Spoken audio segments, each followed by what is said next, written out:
कहानी की शुरुआत होती है और हम देखते हैं कि एक वायरस ने शहर में तहलका मचा दिया है और कुछ ही दिनों में पूरा शहर ज़ॉम्बियों से भर गया है। जहां हर कोई अपनी जान बचाने में लगा था, वहीं हमारा हीरो खुशी से नाच रहा था। वजह थी, अब उसे ऑफिस नहीं जाना पड़ेगा। फिर इसके 1 साल पहले का सीन दिखाया जाता है, जहां कॉलेज से ताज़ा पास हुआ अकीरा बड़े सपनों के साथ एक एडवर्टाइजिंग कंपनी में काम करने गया। पहले दिन सबने बड़े उत्साह से उसका स्वागत किया। मैनेजर और कलीग्स बहुत फ्रेंडली थे और ऑफिस की एक खूबसूरत लड़की साओरी उसे बार बार इशारे भी कर रही थी। शाम को मैनेजर ने अकीरा के स्वागत के लिए एक पार्टी भी रखी। अकीरा को लगा कि उसका सपना सच हो गया है, लेकिन जैसे ही पार्टी खत्म हुई, सब अचानक खड़े हुए और बोले, चलो अब वापस ऑफिस, काम बाकी है। इसके बाद सभी दोबारा ऑफिस चले गए। अकीरा को भी उनके साथ रात भर काम करना पड़ा। सुबह 7 बजे जब अकीरा थका हारा घर पहुंचा तो उसे लगा कि अब आराम मिलेगा, पर अगले ही दिन काम और ज्यादा दोगुना हो गया। ऐसे करते करते अकीरा लगातार 2 दिन बिना सोए काम करता रहा। जब वो घर आया, उसने ना तो नहाया और ना ही कुछ खाया, सीधा बेहोश होकर सो गया।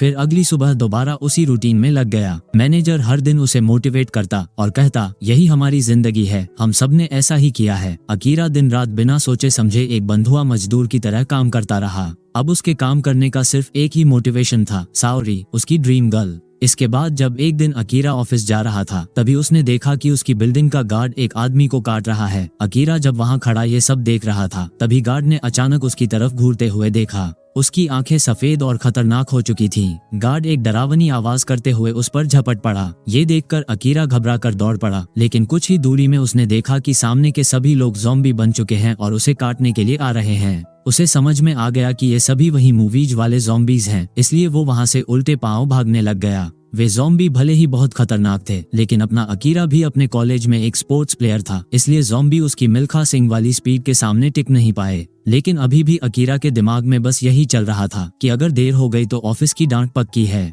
फिर वो किसी तरह ऊंची लोहे की दीवार पार करके छत पर चढ़ गया और ज़ॉम्बीज दीवार के पीछे ही अटक गए। फिर उसने चारों तरफ देखा तो हर जगह ज़ॉम्बीज लोगों को खा रहे थे। पूरा शहर मानो नरक बन चुका था। तभी उसने देखा कि एक हवाई जहाज आसमान से गिर रहा है, जिसे देखने पर उसे समझ आया कि अब हालात बहुत बुरे हो चुके हैं। तभी उसने अपने मन में सोचा कि क्या अब मुझे ऑफिस नहीं जाना पड़ेगा। ये सोचकर अपना अकीरा खुशी से नाचने लग गया। अकीरा ने आसमान की तरफ देखा, वह नीला और साफ था। ऐसी आजादी उसने पहले कभी महसूस नहीं की थी। फिर उसने अपने बैग से जूस निकाल कर पी लिया, लेकिन तभी उसे अपनी क्रश साओरी की याद आ गई। उसने जल्दी से साओरी को मैसेज किया। साओरी ने तुरंत जवाब दिया और उसे अपना लोकेशन भेजकर जल्दी आने को कहा। अपना मजनू बिना समय गवाए पाइप के सहारे नीचे उतरा और अपनी साइकिल उठाकर साओरी के घर की ओर निकल गया। रास्ते में ज़ॉम्बीज हर तरफ थे, लेकिन क्रश से मिलने के चक्कर में अकीरा ने बेचारे ज़ॉम्बियों को भाव ही नहीं दिया और कुछ ही देर में वो साओरी के घर पहुंच गया। दरवाजे की घंटी बजाने पर कोई नहीं आया, इसलिए अकीरा ने खुद ही दरवाजा खोल दिया। अंदर पहुंचते ही साओरी दौड़कर उससे लिपट गई। अकीरा के मन में तो जैसे लड्डू फूटने लग गए, लेकिन जब साओरी ने इशारा किया तो उसने देखा कि बिस्तर के पास एक ज़ॉम्बी खड़ा था, जो कंपनी का डायरेक्टर था। अकीरा ने घबराते हुए कहा, ओरी मैया, ये क्या हो गया। तभी वो ज़ॉम्बी बॉस उन पर झपट पड़ा। अकीरा ने अपनी सारी ताकत लगाकर उसे दूर कर दिया। फिर उसने अपने कॉलेज के रग्बी के दिन याद किए। फिर उसने एक ताकतवर टैकल मारा और बॉस को जमीन पर गिरा दिया। तभी साओरी ने एक भारी किताब उठाकर बॉस को खत्म कर दिया। फिर जब अकीरा को पता चला कि उसकी क्रश और बॉस का चक्कर चल रहा था, तो बेचारे के दिल के टुकड़े टुकड़े हो गए। तभी उसने देखा कि साओरी लड़खड़ाते हुए अचानक जमीन पर गिर गई है और उसका भी शरीर कांपने लग गया था। अकीरा को समझ आया कि साओरी पहले ही बॉस द्वारा काटी जा चुकी है। उसने साओरी को खुद को काटने से बचाते हुए दूर हटाया और फिर टूटे दिल से बहुत हिम्मत जुटाकर उसने वो शब्द कहे जो वो हमेशा से कहना चाहता था पर कभी कह नहीं पाया था। आंखों में आंसू लिए अकीरा उस कमरे से बाहर निकल गया। अब वो तय करता है कि घर जाकर एक अच्छी नींद लेगा। लेकिन रास्ते में जब वो नीचे अपने पड़ोसी के घर से गुजर रहा था, उसने देखा कि वहां ज़ॉम्बी घुस चुके थे। उसे याद आया कि सुबह ही उस पड़ोसी ने उससे मदद मांगी थी कि वो उनके लिए कुछ सामान ला दे। अब हालात बदल चुके थे और अकीरा को एक तरफा प्यार में धोखे का स्वाद भी मिल चुका था। तभी उसे साओरी की बातें याद आईं, जो हमेशा कहती थी कि काम के कारण वह अपनी कई इच्छाएं पूरी नहीं कर पाई थी। फिर अकीरा ने सोचा, अगर जिंदगी का अंत ज़ॉम्बी बनने पर ही होना है तो क्यों न मैं वो सब कर लूं जो मैं हमेशा से करना चाहता था। अकीरा ने तुरंत अपनी नोटबुक निकाली और उसमें वो 100 चीजें लिखने लगा जिन्हें वो ज़ॉम्बी सर्वनाश से पहले करना चाहता था। उसकी बकेट लिस्ट में अपनी क्रश से दिल की बात कहना, कमरे की सफाई करना, बालों को कलर करना और बाइक राइडिंग करना जैसी छोटी बड़ी ख्वाहिशें शामिल थीं। अगली सुबह अकीरा ने सबसे पहले अपने कमरे की सफाई की, जो कमरा साल भर से साफ नहीं हुआ था। घंटों की मेहनत के बाद जब सफाई पूरी हुई तो अकीरा को एक अलग ही सुकून महसूस हुआ, मानो उसके दिल और दिमाग की गंदगी भी साफ हो गई हो। इसके बाद वो सुपरमार्केट गया। इस बार उसने महंगे झींगे और सी फूड खरीदे, जिन्हें वो पहले कभी खरीद नहीं पाया था। अब कीमतों की परवाह करने की जरूरत ही नहीं थी, क्योंकि दुकानदार पहले ही ज़ॉम्बी बन चुका था। फिर उसने अपने बाल रंगवाए और एक बिल्डिंग में खुद की एक तस्वीर भी बनाए। उसे अब दुनिया के नजरिए की कोई फिक्र नहीं थी। अब उसके पास वक्त और आजादी दोनों थे और वो एक एक करके अपनी बकेट लिस्ट पूरी करता जा रहा था। इसके बाद जब वो पटाखों की दुकान से बाहर आ रहा था, तभी उसने सामने एक बाइक देखी और बिना कुछ सोचे उसने बाइक उठाई और सड़क पर स्पीड में चलाने लग गया। आखिरकार अब उसने सड़क पर तेज रफ्तार में बाइक चलाने की अपनी ख्वाहिश भी पूरी कर ली थी। रात होने पर अकीरा ने टोक्यो टावर पर जाकर पटाखे जलाए। जब आसमान रंग बिरंगे रोशनी से भर गया तो अकीरा को एक पल के लिए खुशी महसूस हुई, लेकिन फिर उसे थोड़ी उदासी भी हुई, क्योंकि इस खूबसूरत नज़ारे को देखने के लिए उसके साथ कोई और इंसान नहीं था। लेकिन अगली सुबह वो सभी गम भूल गया और नई शुरुआत की। हालांकि उसे ये बात कभी मंजूर नहीं थी कि ग्रिल्ड मीट को बिना बारबेक्यू सॉस के खाया जाए, इसलिए वो बारबेक्यू सॉस लेने के लिए फिर से दुकान की ओर भागा। लेकिन वहाँ एक हेलमेट पहनी हुई लड़की ने उसे एक झटके में जमीन पर गिरा दिया। अकीरा की फट गई और घबराकर माफी मांगने लगा और बोला कि वो तो बस सॉस लेने आया है। तभी उस लड़की ने अपना हेलमेट उतारा और अकीरा उसे देखता रह गया। उसका चेहरा साओरी की तरह था। अकीरा कुछ कह पाता इससे पहले दुकान के बाहर से मदद की आवाज आई। अकीरा बिना सोचे समझे बाहर भागा और ज़ॉम्बी पर 3 वार किए, लेकिन कोई असर नहीं हुआ। फिर वो भागकर वापस दुकान में आया तो देखा कि वो लड़की एक स्पीकर की आवाज से ज़ॉम्बी का ध्यान अपनी ओर खींच रही थी। फिर उसने पुलिस की एक छड़ी निकाली और तेजी से वार करते हुए ज़ॉम्बी को खत्म कर दिया। अकीरा ये देखकर हैरान रह गया और तारीफों के पुल बांधने लगा। उसे पता चला कि वो लड़की ज़ॉम्बीज़ की कमजोरी को समझ चुकी थी। अकीरा ने तुरंत साथ में टीम बनाने का ऑफर दिया, लेकिन लड़की ने उसे पूरी तरह इग्नोर कर दिया। रिजेक्शन के बाद अकीरा उसे जाते हुए देखता रहा और घर आकर सोच में पड़ गया। उसे एहसास हुआ कि उसने अपनी नौकरी में इतना समय गंवा दिया कि अब उसका कोई सच्चा दोस्त भी नहीं बचा। तभी उसकी नज़र कॉलेज के दिनों की एक टीम फोटो पर पड़ी और उसे अपने पुराने दोस्त केंचो की याद आई। अकीरा के विपरीत केंचो ने ग्रेजुएशन के बाद एक रियल एस्टेट एजेंट की नौकरी शुरू की थी और अपनी गजब की सोशल स्किल्स से केंचो ने न सिर्फ करियर में सफलता पाई बल्कि एक मॉडल गर्लफ्रेंड भी पटाई थी। केंचो ने एक बार अकीरा को नौकरी छोड़ने की सलाह भी दी थी, लेकिन अकीरा ने बात नहीं मानी और दोनों में झगड़ा हो गया। तब से दोनों ने कभी बात नहीं की। लेकिन अब जब ज़ॉम्बी सर्वाइवल का दौर आ गया था तो अकीरा ने केंचो को कॉल करने की कोशिश की। कॉल तुरंत लग गई और केंचो से बात होते ही अकीरा खुश हो गया। लेकिन केंचो एक होटल में फंसा हुआ था और ज़ॉम्बियों से घिरा हुआ था। अकीरा ने उसकी लोकेशन ली और बिना एक पल गवाए मोटरसाइकिल पर निकल पड़ा। रास्ते में कई ज़ॉम्बीज उसका रास्ता रोकते रहे, लेकिन अकीरा के इरादे मजबूत थे। उधर होटल में केंचो को कॉलेज के दिनों का वो अकीरा याद आया, जो हमेशा मैदान पर सबसे भरोसेमंद खिलाड़ी था। फिर केंचो ने भी हिम्मत जुटाई और होटल से बाहर निकलने की कोशिश की, लेकिन एक नंगे ज़ॉम्बियों का झुंड उसके रास्ते पर था। उनके डरावने चेहरे और होटल के दरवाजे पर हो रही जोरदार दस्तक ने उसे पूरी तरह से हिला दिया। तभी अचानक मोटरसाइकिल के शोर के साथ अकीरा ज़ॉम्बी के झुंड को तोड़ते हुए होटल के पास आ गया। चारों तरफ ज़ॉम्बियों का सैलाब देखकर भी उसके चेहरे पर कोई डर नहीं था। उसे हेलमेट वाली लड़की का तरीका याद आया और उसने अपनी जेब से एक ब्लूटूथ स्पीकर निकाला और ज़ॉम्बियों की तरफ फेंक दिया।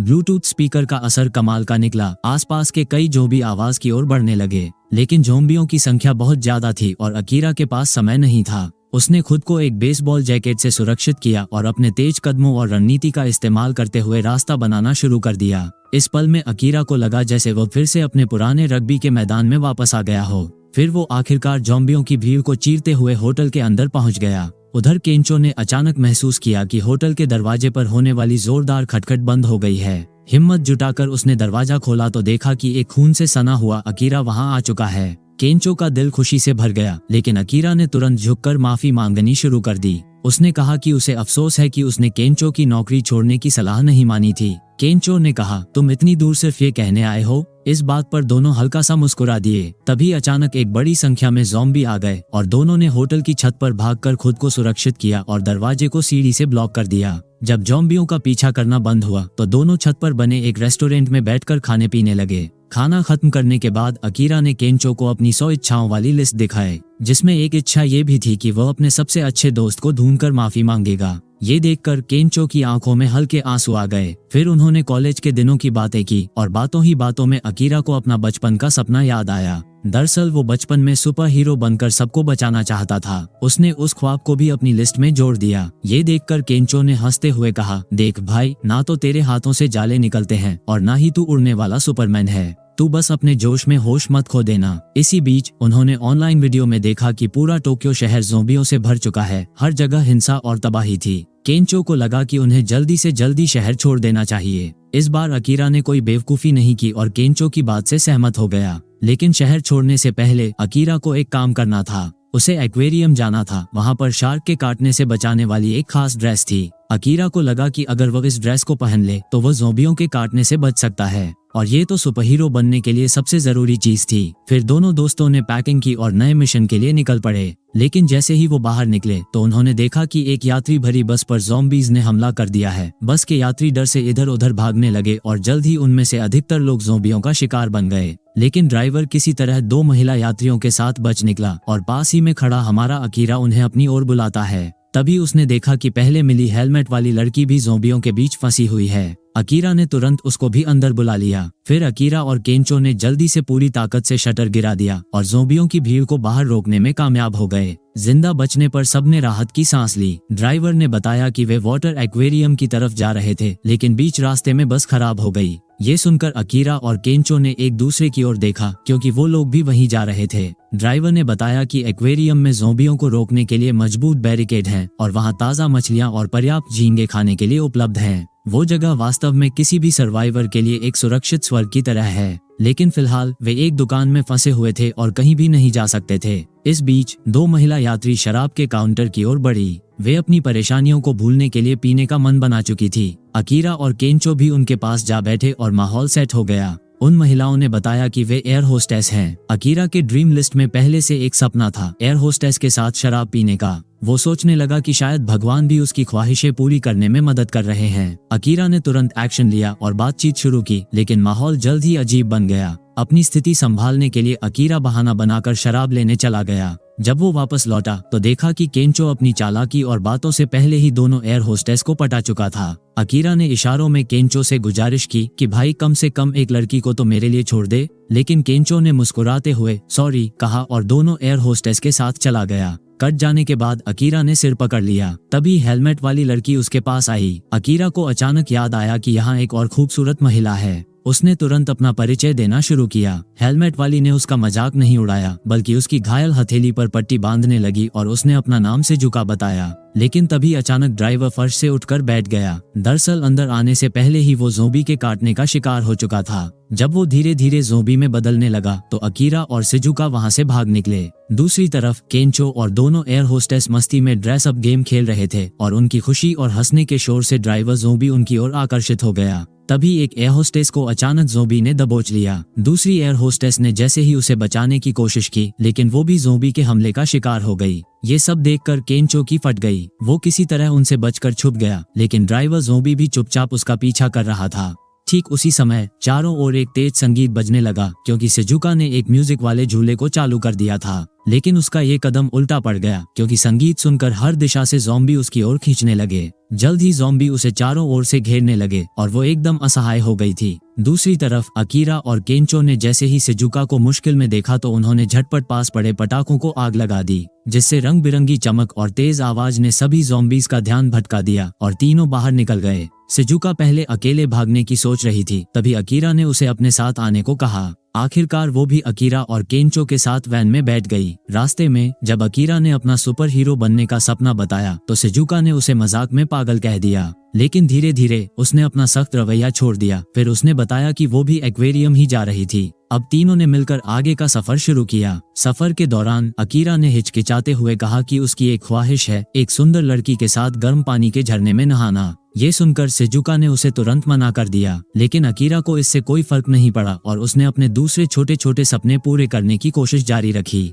धीरे धीरे सेजुका ने इन दोनों मूर्खों की जोड़ी को स्वीकार करना शुरू कर दिया। भले ही उनकी हरकतें बचकानी लगती थीं, लेकिन उनके बीच की मासूमियत और जिंदादिली सेजुका को भी खुश कर रही थी। जब एक्वेरियम पहुंचने में एक दिन का सफर बाकी था तो उन्हें रास्ते में एक प्राकृतिक गर्म पानी का झरना मिला। इस बार सिजुका ने बिना किसी झिझक के अकीरा की ख्वाहिश पूरी कर दी। तीनों झरने के पास बैठकर रात के जुगनुओं का नजारा देख रहे थे। उन्होंने प्रकृति की सुंदरता की तारीफ की। इसी दौरान सिजुका ने हिचकिचाते हुए अपनी भावनाएं जाहिर की। उसने कहा कि वो अकीरा और केंचो की शुक्रगुजार है जिन्होंने उसकी जान बचाई। इस पल ने तीनों के रिश्ते को और भी गहरा कर दिया। अगली सुबह तीनों ने अपनी यात्रा फिर से शुरू की। एक्वेरियम अब नजदीक था, लेकिन तभी अचानक रास्ते में उनकी गाड़ी का टायर फट गया। गाड़ी एक पेड़ से टकराई जिससे अकीरा बेहोश हो गया। जब अकीरा होश में आया तो उसके सामने उसका पुराना मैनेजर खड़ा था। अकीरा को लगा क्या ये सब सपना था और क्या वो अभी भी अपने ऑफिस के काम में फंसा हुआ है, लेकिन उसके बॉस ने कहा कि ये कोई सपना नहीं है। फिर उसने अकीरा को एक्वेरियम का दौरा कराया। वहाँ उसे पता चला कि जब ज़ॉम्बीज का प्रकोप शुरू हुआ उस समय उसका मैनेजर और उसकी टीम एक्वेरियम में एक विज्ञापन की शूटिंग कर रहे थे।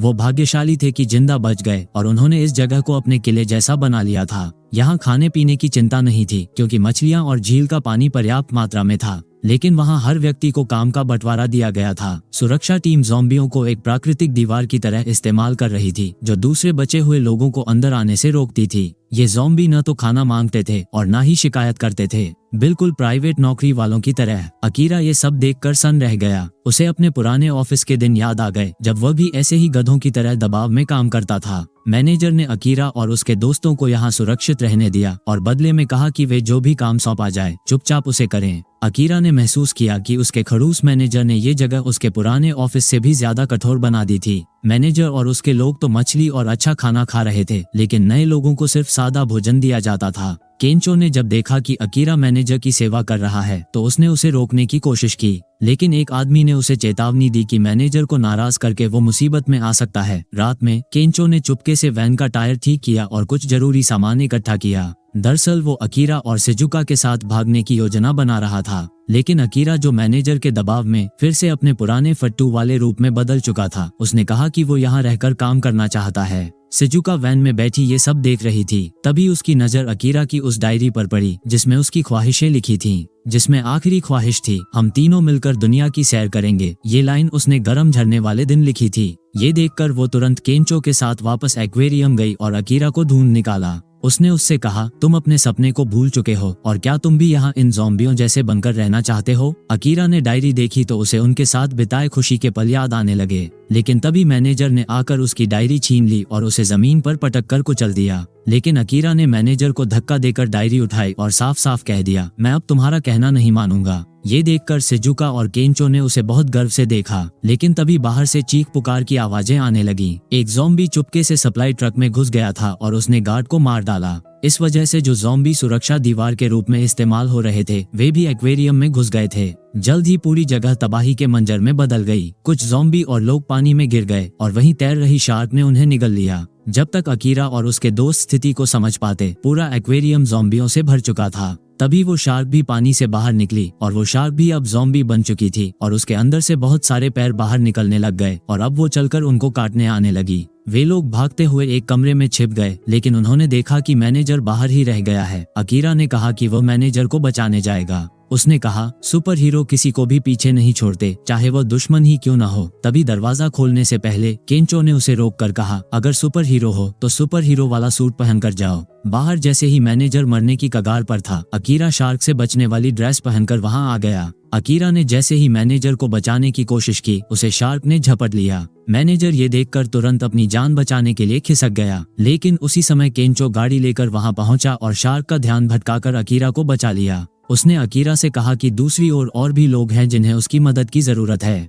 अकीरा तुरंत एक्वेरियम की ओर दौड़ा जहां ज़ॉम्बी पहले ही सब कुछ तहस नहस कर चुके थे। बिना सोचे समझे उसने अंदर जाकर लोगों को बचाने की कोशिश की। उसकी सुपर हीरो वाली पोशाक ज़ॉम्बी के काटने से बचाने में मददगार साबित हुई, लेकिन ज़ॉम्बी की लगातार बढ़ती संख्या ने उसे चारों ओर से घेर लिया। तभी सिजुका ने एक म्यूजिक स्पीकर से ज़ॉम्बीज का ध्यान भटकाया और ज़ॉम्बीज उसकी आवाज के पीछे चलते हुए पानी के टैंक में गिरने लगे। दूसरी ओर केंचो ने महसूस किया कि वो गाड़ी से शार्क का सामना नहीं कर पाएगा, इसलिए उसने दीवार में एक छेद से निकलकर बचने की कोशिश की। हालांकि शार्क ने उसका पीछा किया और दीवार में अटक गई। अकीरा को लगा कि वे अब जीत चुके हैं, लेकिन तभी शार्क ने दीवार को तोड़ते हुए छलांग लगा दी। स्थिति को बिगड़ता देख अकीरा को एक आइडिया आया। उसने शिजुका को टॉर्च से बैटरी निकालने को कहा। उसे पता था कि शार्क की सबसे बड़ी कमजोरी उसकी शिकार ढूंढने की अल्ट्रा सेंसिटिव इलेक्ट्रिक सेंस है। अगर उस पर हल्का सा भी करंट पड़ जाए तो वह पूरी तरह निष्क्रिय हो सकती है। फिर केंचो ने शार्क का ध्यान आकर्षित किया और जब शार्क उसकी तरफ झपटा तभी अकीरा ने बैटरी के साथ अपनी पूरी ताकत से उसके सिर पर एक जोरदार मुक्का मार दिया।